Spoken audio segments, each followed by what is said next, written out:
Mr. Chairman, this amendment saves $166 million by relieving taxpayers of having to subsidize yet another year of handouts to the solar industry. Solar power is not some fragile new technology.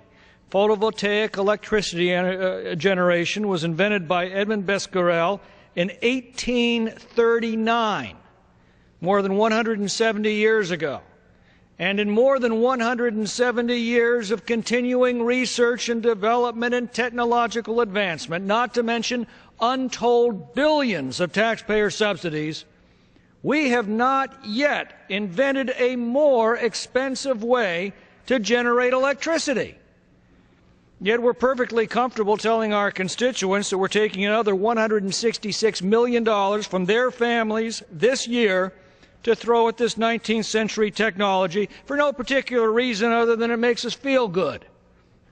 Not only is this the most expensive way we've ever invented to generate electricity, it also adds nothing to our baseline power. Our electricity systems operate on an integrated grid, meaning we have to constantly match the power going onto the grid with the power coming off the grid. And since there's no way to predict when passing over a solar array will immediately drop the output to zero, we have to construct an equal amount of reliable conventional power to back it up at a moment's notice. So in other words, for every kilowatt of solar power we add to the grid, we also have to pay to add an additional kilowatt of backup power. If this technology was truly on the verge of a breakthrough, it would be the hottest thing in the stock market right now, and investors would be tripping over themselves to get a piece of the action. They are not. And we have no right to take our constituents' money and put it into yet another losing proposition. Well, we're told the solar industry is making great strides in the marketplace, lots of new jobs. Well, that's true.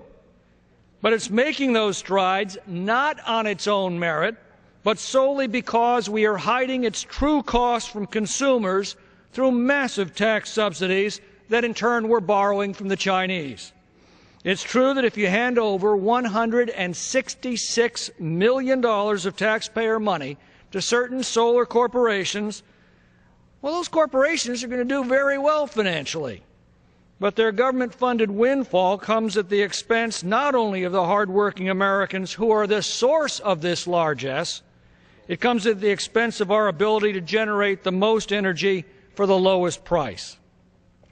Perhaps it's just human nature that the more we invest in our mistakes, the less willing we are to admit them.